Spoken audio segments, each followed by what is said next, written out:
This week is super exciting because we have a co-host crossover extravaganza with Steph and Gare. This is so Yeah. exciting. I am so pumped. Can I tell so you guys a pumped. story? Yes. I can specifically remember I was cleaning in my room and I was listening to one of your podcasts about like dark academia or something's coming out for fall. And I was like, man, it'd be so cool to like be on their podcast someday. And then I was like, Steph, they're so cool and they probably have so many friends. Like, I don't know, like just move on. And then all of a sudden, like however many years or a year later or something, like we're here. So it's just very surreal and very fun. So thank you for inviting me.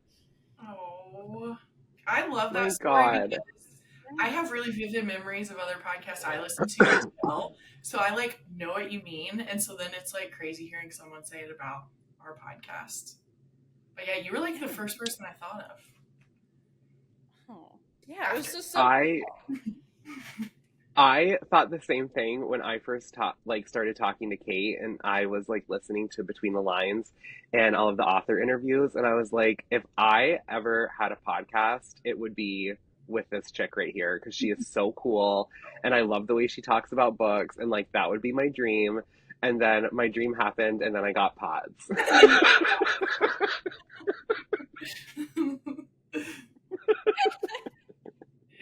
we don't like knocking any wood around here.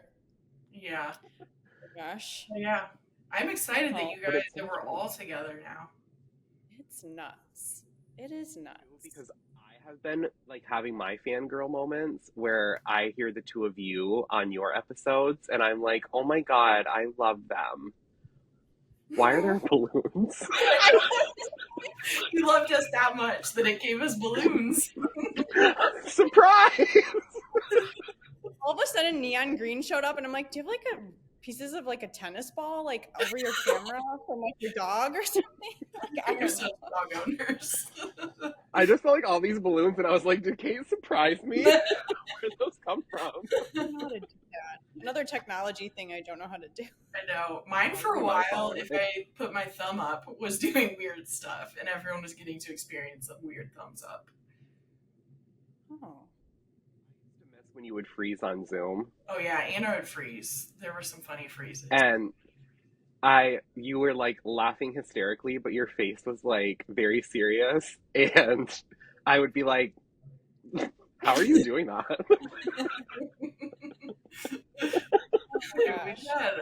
I mean, the technology mishaps make it more fun. You know, keeps it real. Oh, I've heard you guys talk about freezing for like a year, and I love it so much. And like, can you hear the dog barking? Like, it's always at least like once an episode. Yes, which I love.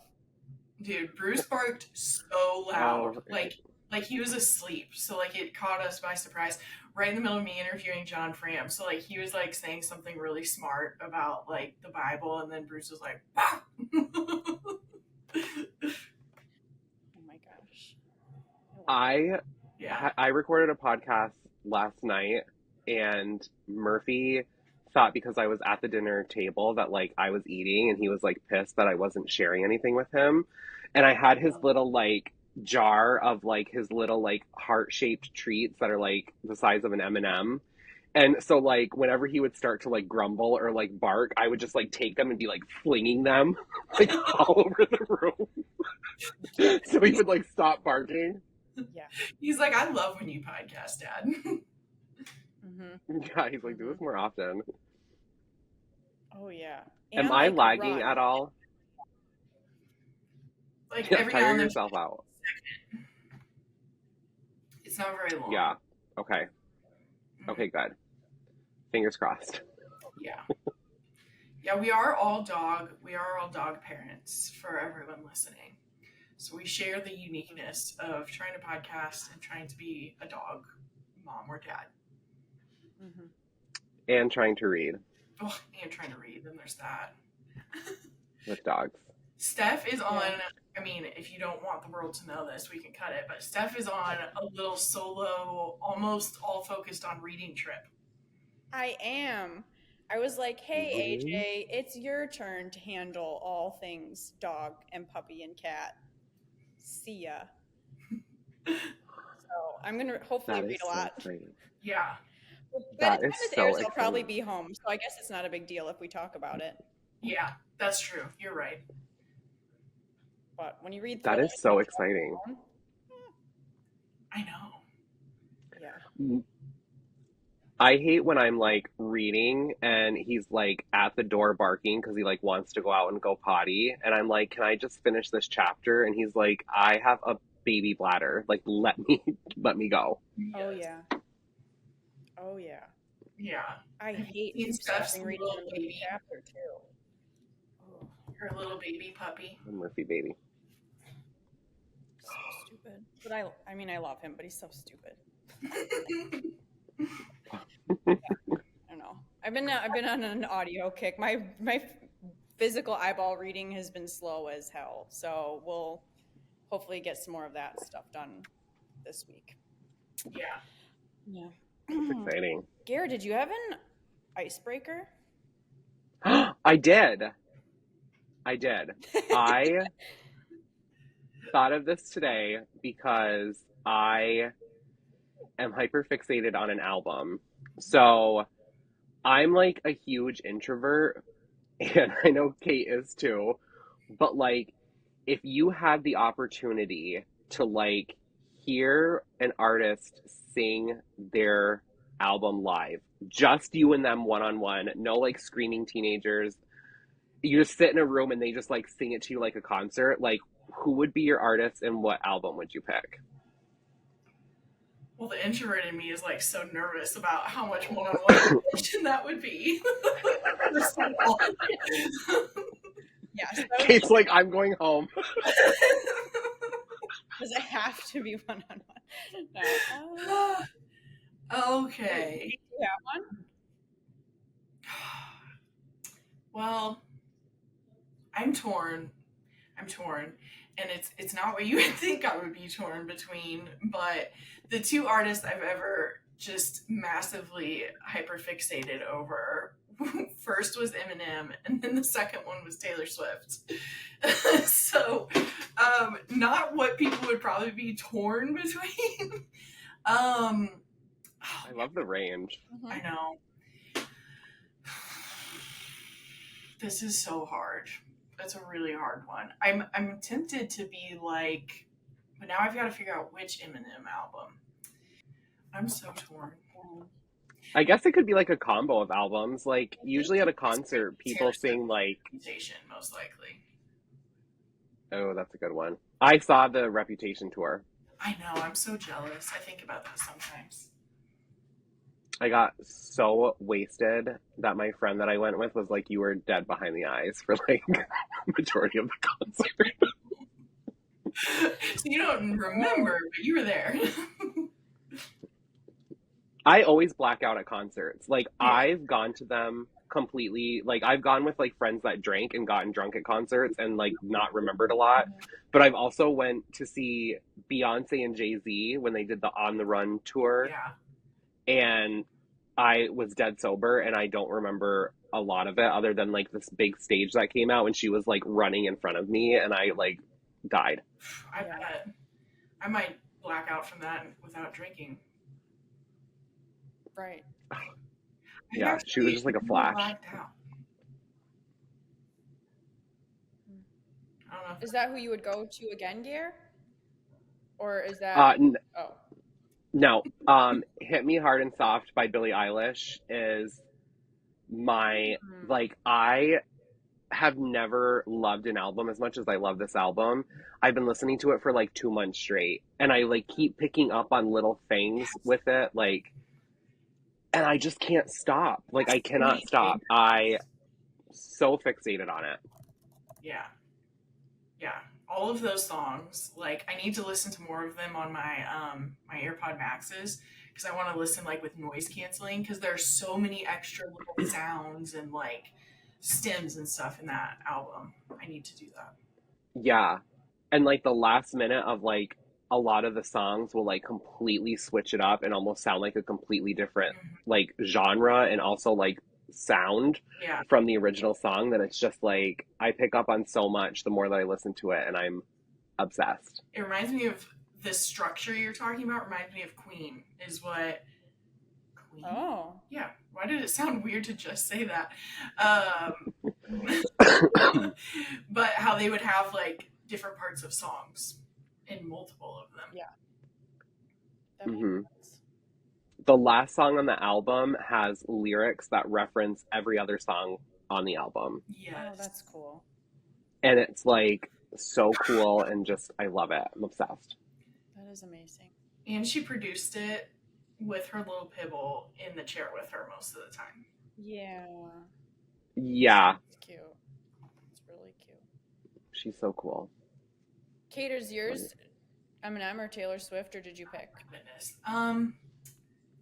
I think I would lean toward Eminem is the thing, especially the whole one-on-one part. Like, and rap feels like something I could just handle more for some reason, one-on-one. Let's see. Which album though? I'm still torn on which album. Possibly. I can't pick. But Kate's like, I want Eminem to do the Reputation album by Taylor Swift. I want the closed off emotionlessness of Eminem singing Reputation. I just feel like Taylor's gonna be like too personal and emotional for me one-on-one. There's like pyro Yeah. things coming out of your seat. I mean, I feel like if you're having an angry day, that would be the best person to have. Yeah. I'm pretty much torn between the Eminem Show, just because of how iconic so many songs on there are, and the Marshall Mathers LP too, because I loved a lot of songs on that one too. So those are maybe I would mash those up. Oh, those are good. Mine are so different. I'm kind of listen to like kind of folksy music. To me, maybe this shows my age a little bit. When I was in college is when I first heard of Mumford and Sons, and I went to one of their concerts, and it was so good. And I think like an acoustic set would be amazing of their Sign No More album, which has like The Cave and their kind of original hits. Yeah. But it's super boring answer compared to your guys' ansers, but that's probably No, it's not. really. I think it would be good. It would be good for have one any of like us too. I just loved it. I don't know. Yeah. Yeah. And also, like, Marcus Mumford's voice is so sexy. And he is. Yeah. Isn't he married to Carey Mulligan? Yes. I was just going to say that. Because what's that movie she's in that you talk about that relates to, like, so many books we love? Promising Young Woman. Ugh. Yeah. So all that just meshes together, I guess. There we go. There's a lot of stuff happening there, I guess. There is. But that was my one about the Me Too movement. She said, I think. Oh yeah, I didn't see that one. She is incredible in that. Oh my God, you have to. I don't. It is revenge. It is good revenge. It is revenge. It's like journalism. It's like female empowerment. You will fucking love it. Oh, I did see this. I was thinking of another one. Spotlight. Well, I did see that one too. It was the one, was it called Bombshell? Like the one that had Margot Robbie. Oh, yes. Yeah, and Nicole Kidman. And whoever played Weird Barbie was in it with her too. Kate McKinnon. Kate McKinnon, yeah. I haven't this watched was the one I was thinking. That was really good. Kate McKinnon, Margot. Oh, there she is. I'm gonna get there. Yeah, it was called Bombshell. Okay, so I knew. Yeah. Just kidding. Yeah, that's really good too. So that's the one I haven't seen, but yeah, I do remember she said. I need to send myself so I watch it. Shame with Michael Fassbender is one of her best performances in the entire world. He's like this like businessman who lives by himself in New York City, and he is a sex addict, and like she's the kind of like younger sister that like doesn't have her shit together, and she just like comes to like stay with him and completely uproots his life. And Oh wow. It like causes him to go into a frenzy. It's one of the best movies I've ever seen. How would I hadn't heard of this either. Is that really rated NC-17? I don't think I've. Yes, it is. No, that's what I was just Oh, saying. Yeah. I'm 2011. Yep. interested. Psychological. Anybody who's ever been with Michael Fassbender is very lucky and very sore. Do you have this on personal account? I wish. After that movie, 100%. Yes. Have you guys watched any movies recently? Anything new or new to you? No, I was No. gonna watch American Fiction today, but my AirPods died. I loved that I one. was gonna watch that one. We've been going movie crazy. So in like a 9-day span, we saw Long Legs, Twisters, and A Quiet Place. Day one. That's what we saw last night, and I was sobbing at the end. Like I was expecting, God. like I should have remembered because the other ones, like the first one, I sobbed all the way through the ending as well. And so they like always are kind of doomsday movies that tend to have like a lot of really emotional character development that then like ends in a really tragic way. So naturally, I was thinking about Kara. I was like, he would love this. This is so sad. I probably would. Yeah, they do this. I watched. Go ahead. No, you go ahead. Basically, they do this really fascinating, and I don't think this is a spoiler, even though it wasn't like in the trailers. They did this fascinating take where Lupita is like the main character, Sam. She's in hospice care, like is like days away from dying, and so then the like invasion happening turns into like this contemplation on death itself because of her being so close to death already. And so I was just weeping by the end. But they like managed to do a really scary movie that like it explores all of that. Fascinating. Yeah. Damn. Be prepared. I watched. I think it's called like Last Night or After Last Night, and it's Maggie Q is in it, and she's like recovering alcoholic, like war vet, and she goes to this like remote house for a bachelorette party, and these like hillbillies try to like attack the women, and it was so good, and her performance was like incredible. Nice.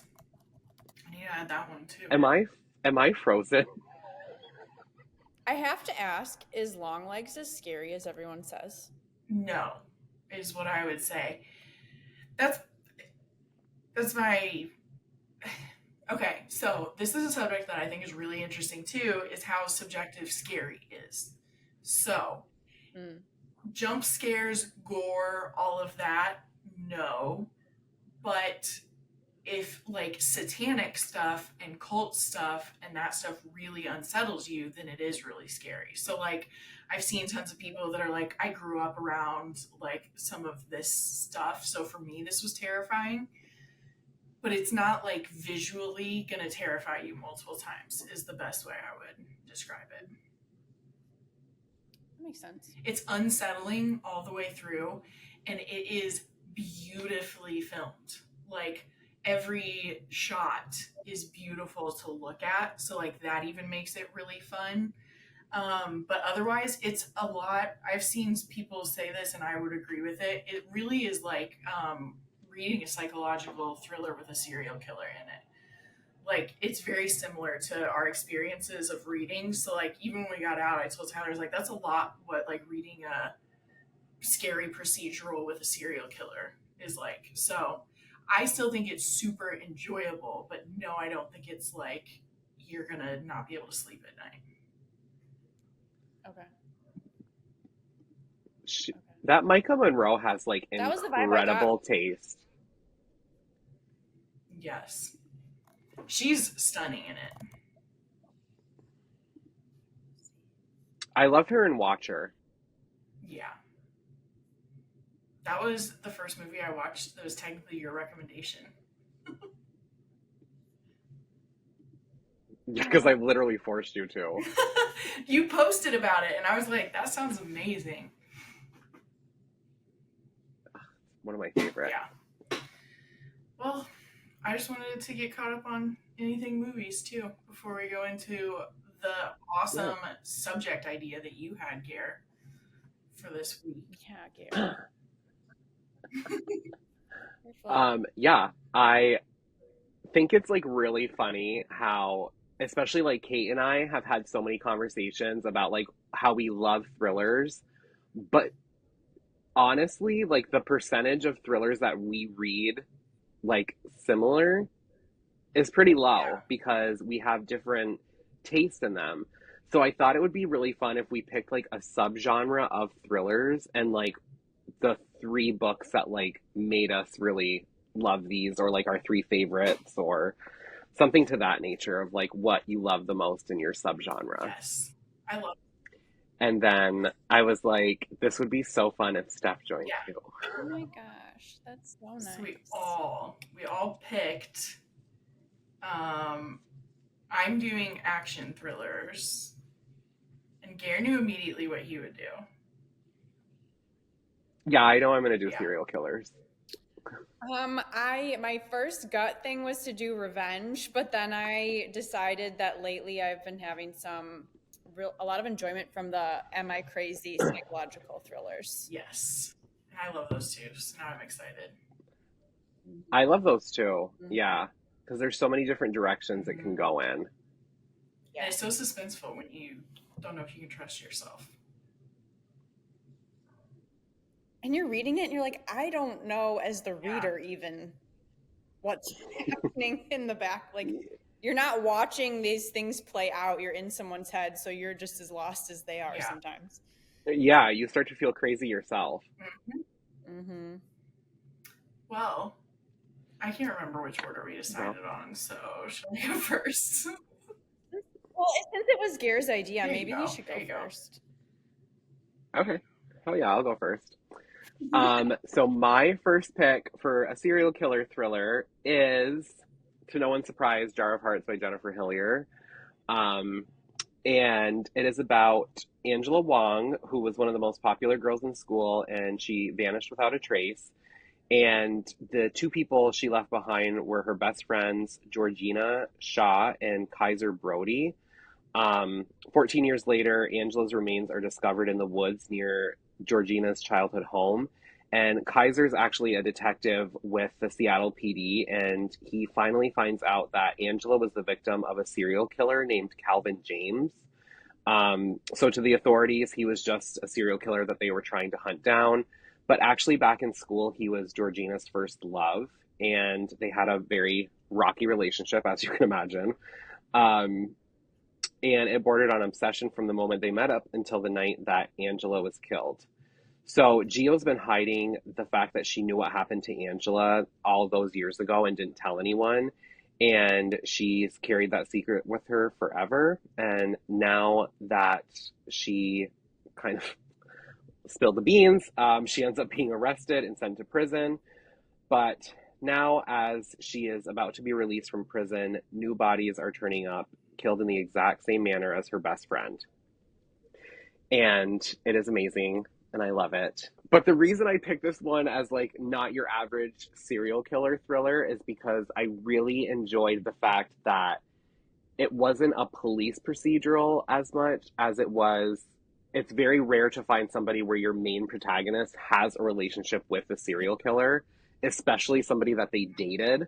So I was like, this is something I've never experienced a story like this before. And I just thought it was incredible. And it stuck with me for like years and years and years. Yeah, there truly is no other serial killer story out there like that. Like, the way it ends is like, it's just everything about it. It makes it very unique. Yeah. And when you find out what actually happened to Angela the night that she was murdered, it's like one of the most like psychological, disturbing things I've ever like read in my life. I would agree. I feel like I need to read it. I feel like I need to read it again. Maybe I should.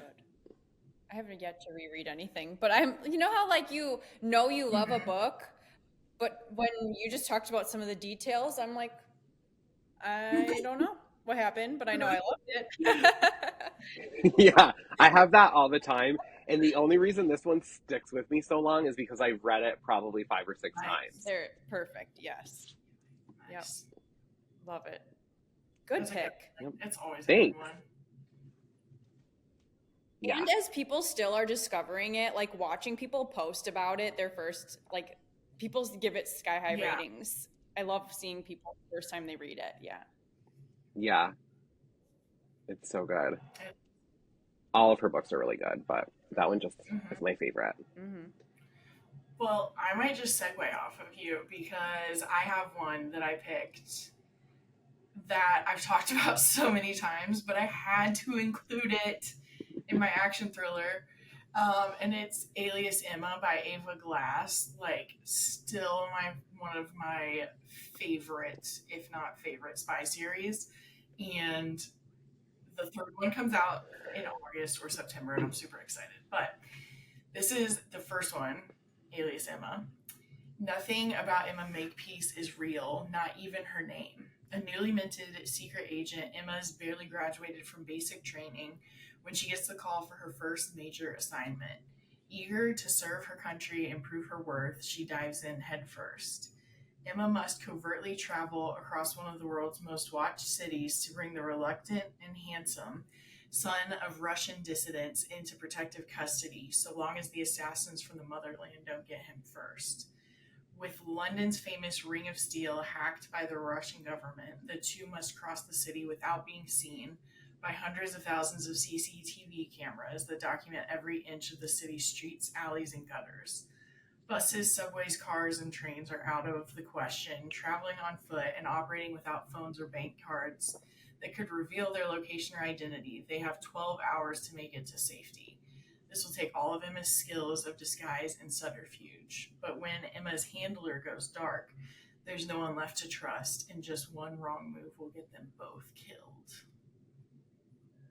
And I've always, anytime I pitch this one, I'm like, damn, it happens over one night, and she has to get him all the way across London without showing up on CCTV. So that's like even like the most simple pitch of it.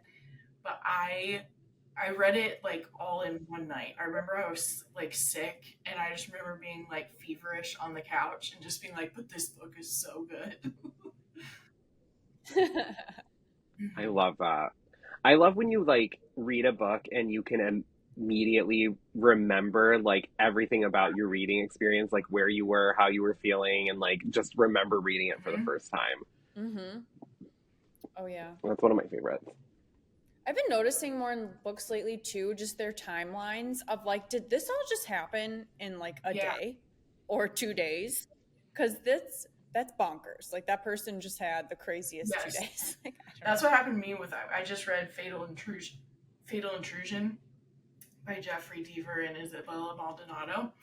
And I didn't even notice that until then I was interviewing them, and Jeffrey's like, we both like to keep our books happening in like 3 days. And I was like, that all happened in 3 days?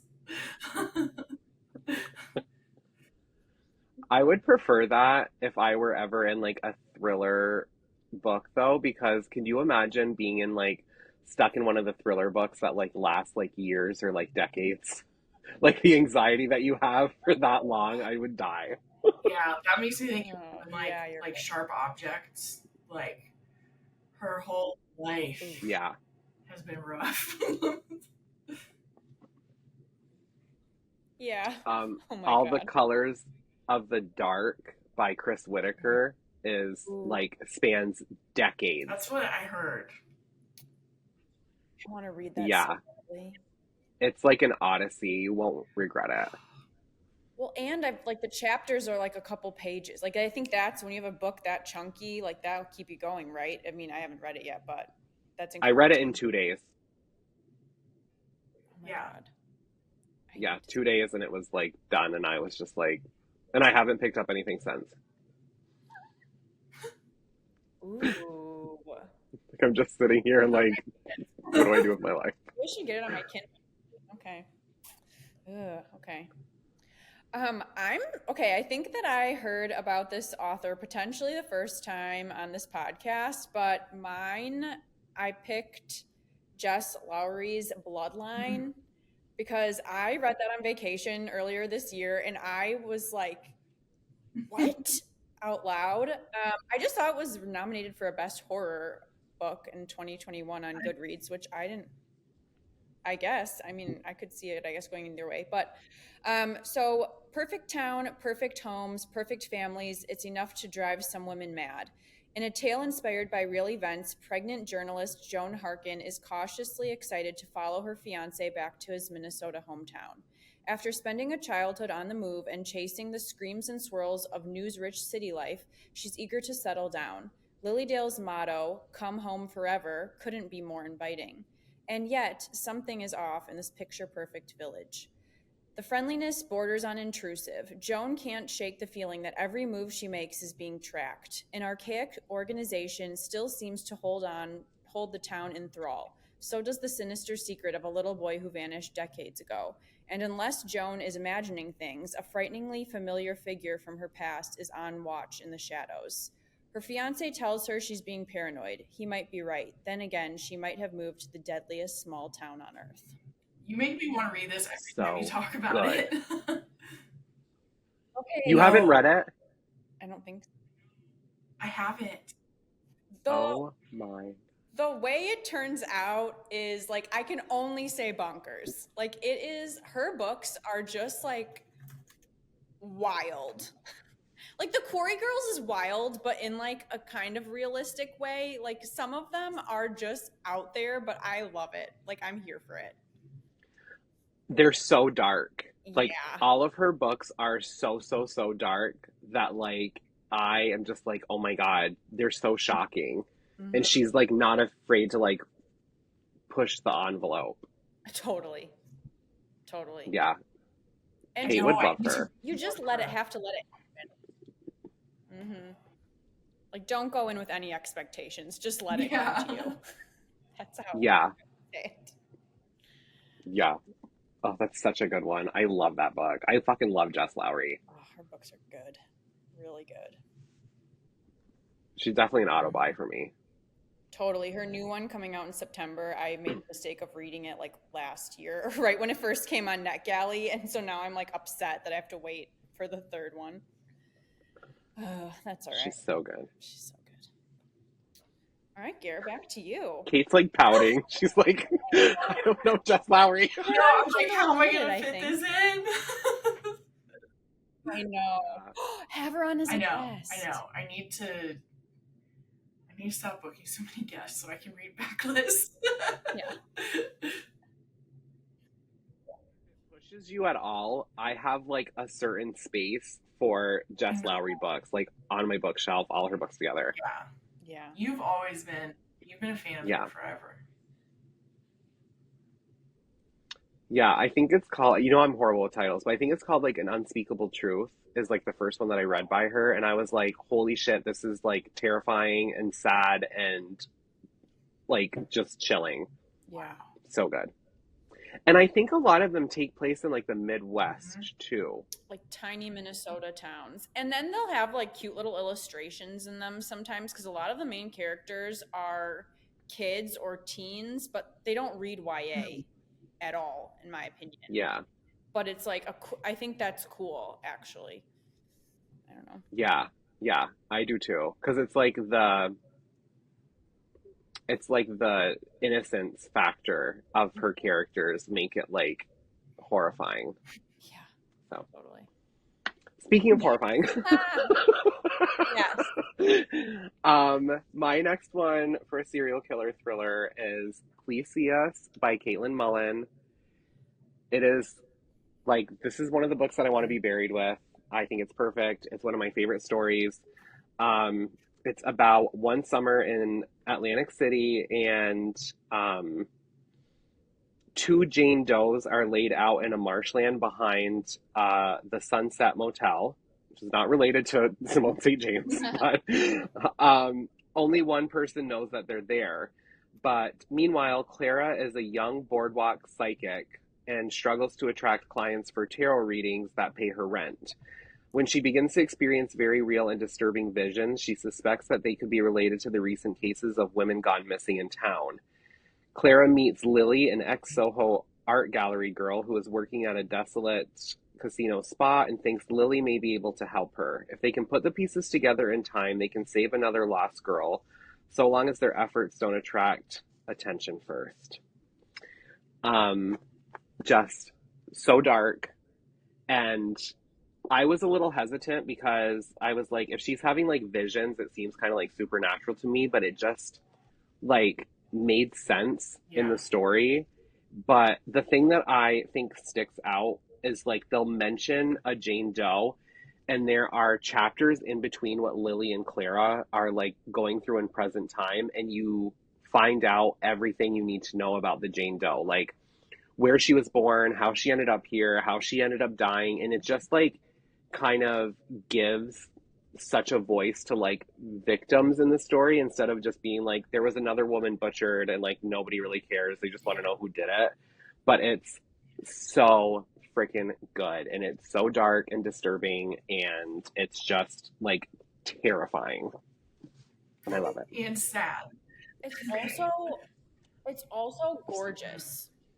Like imagery, and like I can just visualize like the marsh grasses. Like I know it's on the cover, but also it's like you almost just like see it happening. I don't know. There's something that it's so good. There's something in like the very last line.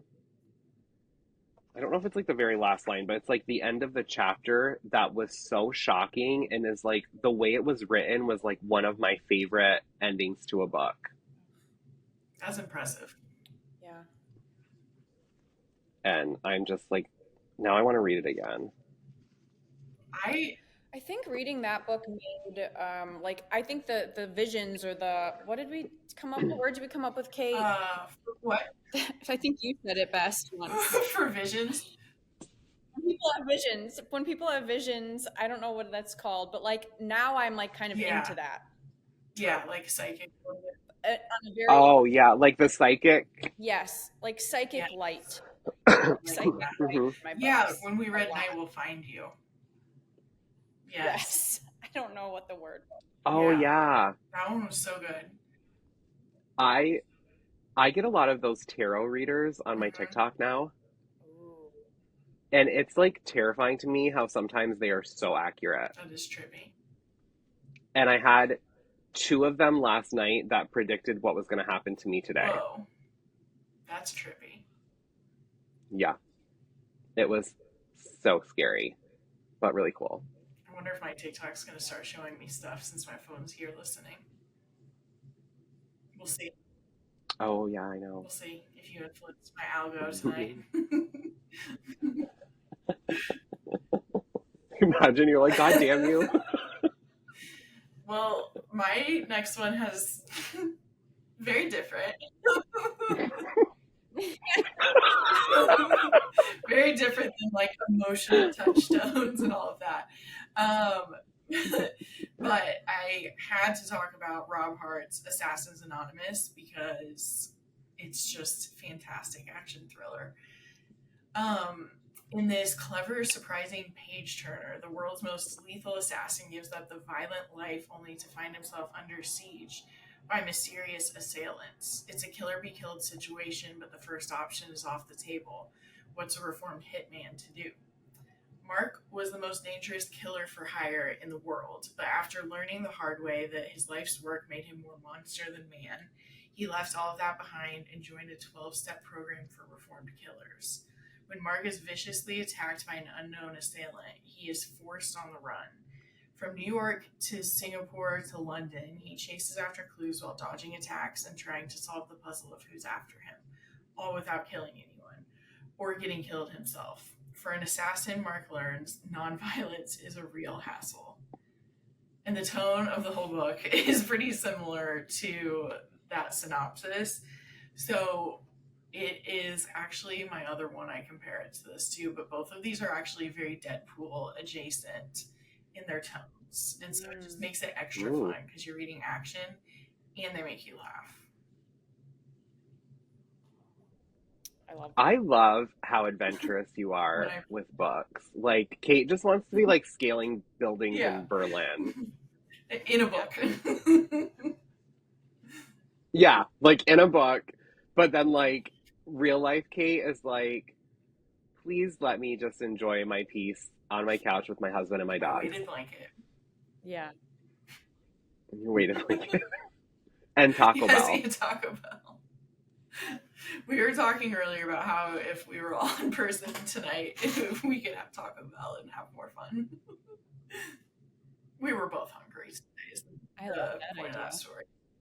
I would love a Taco Bell party with you guys. It would just be the most fun thing I've ever experienced in my life. I heard one of their new things that they just came out with is super good because one of my friends got it on accident and posted it in her stories, and she said it was amazing. Like something with steak. Was it the? I don't know. I keep seeing the giant Cheez-It things, and I'm like, ew, gross. I keep seeing some of their stuff, and everyone's saying that the Cheez-Its are like stale, like they don't crunch. Yeah. So it was. Oh. I don't fuck with Cheez-Its. No. I get with like Goldfish because Goldfish will like always have a crunch, but like a Cheez-It doesn't always guarantee like the crunch that I want to satisfy me. No, it's slightly. But like Goldfish, I can feel their little like goldfish bones between my teeth, and I love it. That's the kind of crunch I want. I actually just randomly, I was reading a book and it reminded me of eating Ritz chips when I was a kid, and I was like, I wonder if they still have them. And they are like, it's so hard to describe. It's just like a square cracker, but like extremely crunchy. So I like. And they're like ridges. Oh, they're so good. I got the sour cream and onion ones recently, and I'm like, these are amazing. Oh my gosh, I'm so hungry right now, you guys. I am so into skipping out on regular schmegular potato chips and trying these like new things. Like they have like popcorn ones that are like round. Oh yeah. And they're like super crunchy. I love those. I could eat a sun chip for the rest of my life and be happy. Right now. Like what flavor? My ranking of the sun chip flavors are Harvest Cheddar because it's like the OG, like it never disappoints.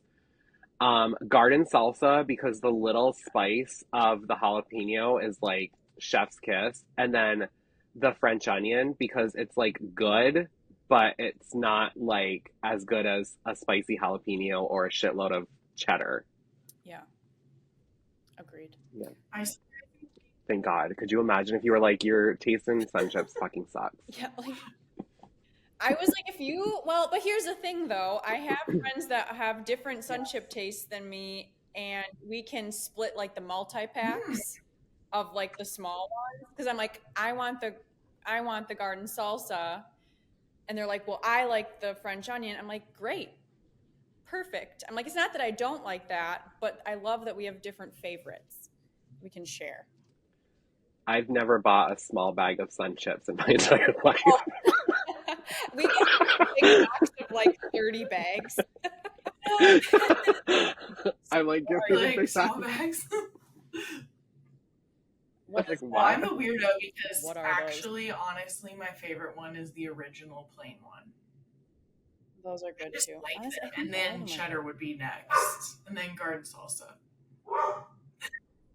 I didn't even know that they made regular unflavored sun chips. It's blue. It's the blue bag. I avoid eye contact. I've never even heard it existed. Like an ex-boyfriend. Nothing played for you. Oh my God. That's so funny. You know what book I'm reading right now that almost has the tone, sorry, Kate, that you were just talking about is The Best Lies by David Ellis. I feel like Leo has a little bit of that like Ryan Reynolds Deadpool vibe in his like his I want to read that. Monologue almost. It's like he's talking to himself. I'm a fan of it. And my third one is the same way, so clearly I'm really a fan of it. I had like a bunch, and I'm trying to pick which one, but I think I'm going to pick one I haven't really talked about before. And it came out this year. I think it's a debut. It's called When She Was Me by Marley Bush. And what? Is that the one with like a really ominous blue cover and a house on it? It's like evergreen trees with a little cabin with like. Oh, okay. Yes, I've heard of this one too. There's two of them that remind me of one another, and they're both on my TBR, and I want to read them really bad. So I'm so glad that you're talking about this one. Okay, so I found this one, I think, just on NetGalley, and then I found her on Instagram too. But man, this one was like, what is going on? And the twist got me, which was cool. So it says, there's only one way out of the woods. Ever since that night, twin sisters Cassie and Lenora have been inseparable. As the sole permanent residents of Cabin 2, their refuge on an isolated Tennessee campground, they managed to stay away from prying eyes, probing questions, and true crime junkies. Just the two of them, Cassie and Lenora, against the world. The peace and quiet is almost enough to make them forget about what happened all those years ago. Almost. Until a teenage girl camping at the neighboring cabin goes missing and the memories come rushing back. As the crime becomes ever more recognizable, they know better than anyone that so-called happy families can be anything but. Each sister suspects the other knows more than she's letting on. Trapped in the isolating claustrophobic wilderness, Cassie and Lenora must piece together the truth of what happened and the sinister truth lurking in their own pasts before it's too late. This is on my TBR too. It's oh my God. lot of in their head. That's awesome. Like, what is happening, suspecting the twin, but they're also twins, so there's like that kind of unconditional care aspect. Yeah, and then there's this past timeline, and sometimes it's a little like a lot when they just keep saying that night, but it all makes sense at the end. Oh my God, I want to read it. It's good. I also find it fascinating when it's like twins. Yeah. I love reading that. Mm-hmm. But there's that one, and there's like this book that like people were talking about for like a while, and it's like blue, and it has like a dark blue house on it, and I know like the font is in like yellow, and like those are the two books that I always like bounce back and forth with, like which one do I need to like make the time for. Yeah. I think I know. But you know me, I love to forget titles. I forget. At the same time, there's been so many blue and yellow There covers.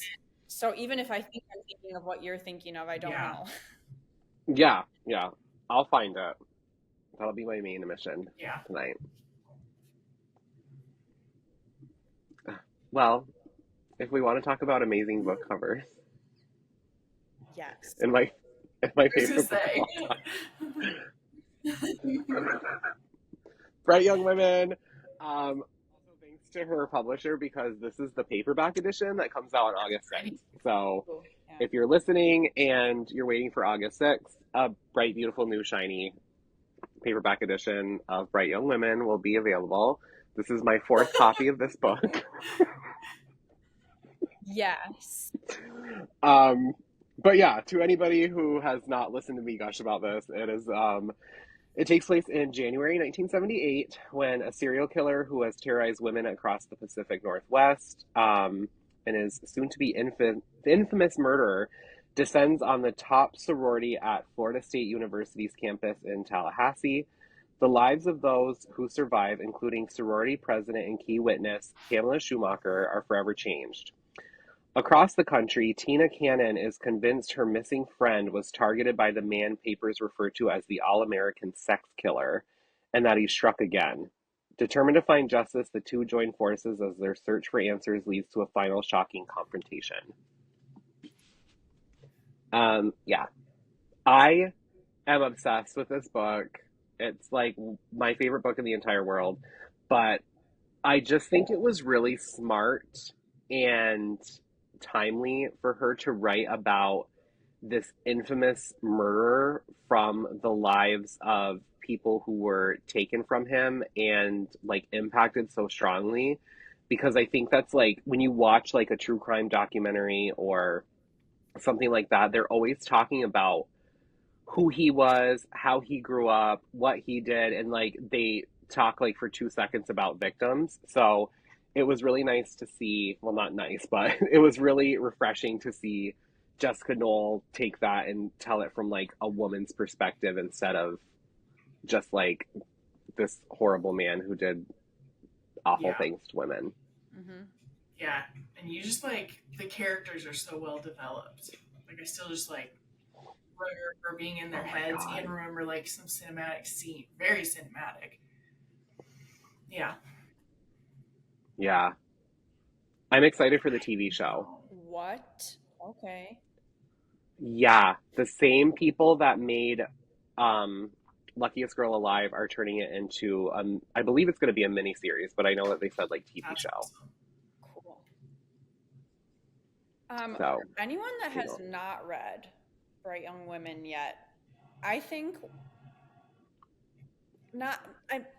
one of my biggest gripes when I see some is I think that sometimes it's misunderstood what this book is. Because I think some people think it's a thriller, it's gonna have a twist, it's gonna have this like action-packed reveal. And I'm like, I wish for these people going into it that they knew that that's not the point. Or at least in my opinion, that's not the point. And so if you haven't read it yet, it's fantastic. But like consider what Gare just read and like what it is before you go in expecting that. FYI. Yeah.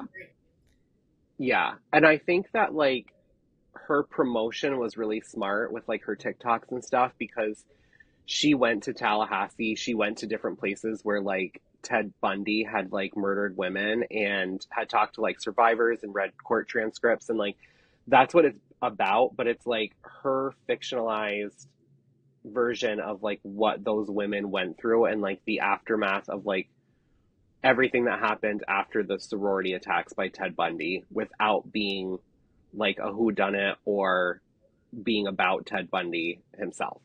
Yeah. I agree. So, but I feel like her books are just so good and like her writing is so like rich and dense and just like it like blankets you. Like it's just so good.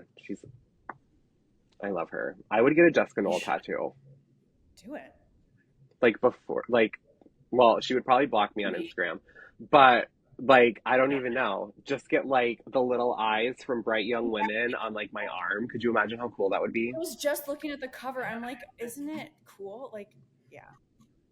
It's kind of pop arty, like almost Andy Warhol style. So I think that's cool. Yeah. Yeah. I don't know. I think you should. Yeah. J. Knoll for life. Just that. Yeah. Yeah. Life with a Y. Yeah. And 4 instead of like FOR. Oh, that would be awesome. Yes. Did you say tramp stamp? No. Then she might block you. We could find some solid fonts for that. Imagine if it's like the inside of my lip. You know how like that like Sublime album cover where they have like the inside lip tattoo? Oh my god. I like meet her and I'm like, check this out. She's like, okay. She's like, psycho. I'm your #1 fan.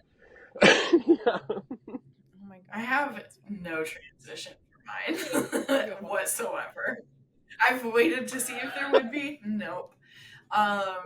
Because my next one, it is a blue and yellow cover. We were talking about that, but it is called The Recruiter by Greg Podolsky. When my dog is running around and throwing bones at my feet. When bad guys need good help, they call Rick Carter. He's a criminal recruiter. Almost couldn't say that word. Searching for contract killers, cyber hackers, gun smugglers, and any other sordid villains for hire a European crime boss might need. But when the family he left behind in Jersey is caught up in a client's plot to monopolize the black market, Rick has to save them from 2 of his own top candidates, deadly assassins known as Ghost and the Persian. Fixing his own mess will require a set of skills he doesn't have. Not a problem, as finding qualified help is where he excels. but stepping into action, becoming the hero his family needs, that's new territory. For a man who spent the last 10 years being the best at helping the worst, this may be his last chance to do something right. It's just a really fun Damn. take, which this is what he said when I talked to him about it. Like, this is kind of the character in an action movie that, like, doesn't get time. Where, like, maybe, like, a fixer, we talked about, like, fixers, like, a fixer's on for, like, 30 seconds or something, and then he's just, like, no one cares about him anymore. So it's kind of like that fun character, like the guy who connects people is like all of a sudden thrown into action himself, and he's not good at action. So it's just like it's unique and funny. Like this one has the Deadpool tone too. I love that. I just remember when you were telling me about that book and you were talking to me while you were reading it, and you had a nickname for it because I could not remember the title of it to save my life. And when anybody reads that book, you can DM Kate and ask her what the nickname was, because it was cracking me up. Yeah, it's if you like action, you will love this one. It's just good. It starts off like bloody. That's what I'll say. Like it gets like right into it, and you're like, oh, the stakes are already really high. Yeah. Damn. I feel like all of yours would be like not like my type of book that I could like focus on, because I'm so like scatterbrained, and I'm like, what does Berlin look like? But like I would love to watch them as movies. And that's like really cool that like that's also like kind of like a theme of yours, is that like they're also cinematic and like that like spy thriller and action thriller genre. I'm loving it more this year. I think I've always loved it. I'm just like finding it more this year. Like it's more into my like algorithm. I like it. Yeah, me too. Well, I'm sure it comes up as recommended when you're rating and liking posts. And I think that I don't know why, when I thought of Fixer, do you remember the movie like with Charlie Day and Jason Bateman and Jason Sudeikis about their like horrible bosses or something? Yeah, and then the fixer was, I think, like Jamie Foxx or something, and he was like trying to be so tough, but he actually like wasn't tough at all, and that just kind of reminds me of that because it was so funny. But like you're right, he's in it for like 5 minutes, and then he's gone because he's just. And I'm like, you're right, they are like the unsung action. And the author is a corporate recruiter, so like he was like. What if it was for criminals? That's awesome. Wow. That's so cool. I love when people take stuff that they know and just like go for it. Yeah. Oh my gosh. You guys, I was sitting here trying to figure out my last one. I'm going to go bonkers again. So my last one is Like It Never Was by Faith Gardner. This from the get-go, the first chapter is like, oh, okay, we're in it. Like, this is the reason this girl in high school is mad at this other girl in high school, and she tries to play a prank, and it just like goes poorly. And then you flash forward into her future, and I think she's been like dwelling on it for a really long time. But anyway, I'll just read it. The deeper the secret, the darker the shadow. 10 years ago, Jolene nearly killed her friend Elizabeth in a gruesome accident, and no one has any idea, not even Elizabeth. Jolene has been trying to outrun the guilt ever since, wandering from place to place and career to career. So she's shocked when, after her latest move, she runs into the very person she's been avoiding for 10 years. Elizabeth still lives with scars from the accident, and she's still clueless about what happened that fateful night. Or is she? As the two women rekindle a friendship, Elizabeth's increasingly disturbing behavior makes Jolene wonder if it's her own guilt stalking her, or if Elizabeth finally is exacting her revenge. So it is a lot of like, it is. I need to read this like now. Yeah, it's wild. So the funny thing is, I've been so curious on Faith Gardner because I feel like she's kind of getting the Frida McFadden, Colleen Hoover treatment where like people are reading one of her books and like completely becoming obsessed with Mhm. like her entire backlist. Oh, mm-hmm. And I haven't yet talked to anyone that I like know personally that's read one of her books. So this makes me like this is so like kismet for me.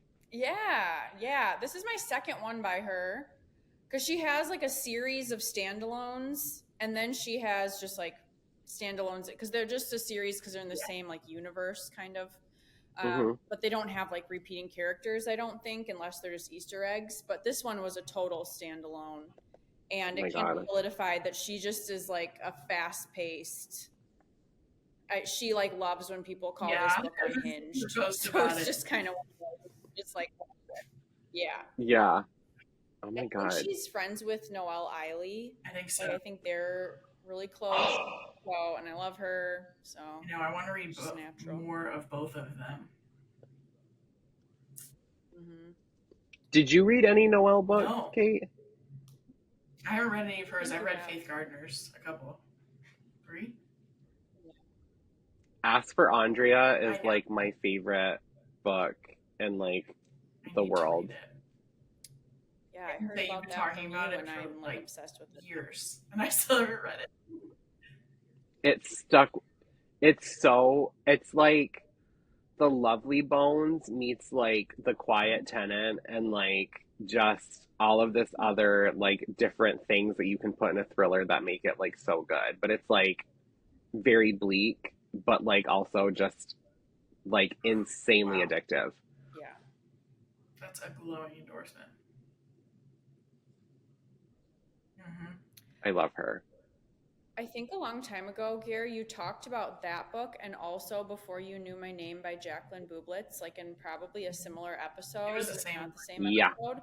And then I just requested Jacqueline Bublitz's new one on NetGalley, and I have like really high hopes because I really liked that first one. But I don't know if it has that kind of like spirit type thing again. Yeah. It might, I'm not sure. Her publisher reached out to me, I think last week, and was like, "Oh, we have arcs of like the new Jacqueline Mm-hmm. Bublets," and I was like, "Please, for the love of like, I will return an organ to you. Just like send me a copy, and I will do whatever you want." Like, I'm just so excited for it. Yeah, The cover's amazing. I know. It's like, hell Oh my yeah. god. Yeah, she's incredible too. I need to look this up. So many. There's just so much. Now I want to like binge all of these Oh, I Faith know. Gardner books. They're, The Prediction her, is a like- good start. That's the first one. Yep. That series is like really Black Mirror-esque. Like it's like near future, and it all has to do with people who like work for the same like kind of like Google type company. Oh, okay. But But like as a person that I never really think of like tech stuff as my interest, like it was Yeah. just like a normal thriller to me. It just is like this universe she created. You know who else I want to get into and like read all of their backlists is Lucinda Berry. Yes. That's my fall goal. I feel like you'll crush those because Yeah, I think they're all pretty shorter. short. Mhm. Yeah. And her like book reviews of all of her books just keep coming up on my TikTok, and like people are like saying that it's really hard for them to rank her books between like what they love, but like they're all just like these like all of her And stories are early so ones disturbing. really bleak. Like there's so many TikTok people like sobbing Yeah. at the end of like Saint Noah and Phantom Limb. Oh. There's one I think called Appetite Mhm. for Innocence Mhm. that I've heard like Yeah. a lot of good things I have about too. too. She just writes so many. I feel like she's writing 2 a year sometimes. She has a new one that comes out Yeah. Monday or Tuesday. And it sounds really good. It's like 3 friends that like have a secret and then like something happens like 10 or 20 years later. It sounds really good. Like it's like an overhead shot of like a bunch of people on like tubes in a lake. It's cool. Yeah. There's Look it up. just so many good I books. thought I just saw it on NetGalley. Well, and the fact that she's either is or formerly a psychologist, psychiatrist. Like, I'm just like, Yeah. okay, you I know, think it's why you it's know so how to deep. probably write some stuff. Yeah. I suck at titles, but the one that she wrote, I read two of hers. There was one I think called When She Returned, and it's about like a woman who disappears. And then there was another one, I think it's called Yes. Off the Deep End, Oh, and it's like a woman who like her car goes into a lake or a body of water and she thinks that she's saving her son, but she accidentally grabs her son's best friend. Because I've like read her that son one. and his best friend. Oh my God, that was so good. It was like there's so, or at least that one, because it's the only one I've read of hers. That's what I was It's saying. so That's emotional. emotional. Yeah. Like, she goes there. I mean, in the background of the two kids, whoa. Wow. Whoa. Yeah. Yeah. So good. If you I was just tell a looking up lie, because I didn't realize. Yeah, I didn't realize when I saw the cover on NetGalley that they were on inner tubes, and that's actually a super cool cover. I love that cover. I love it.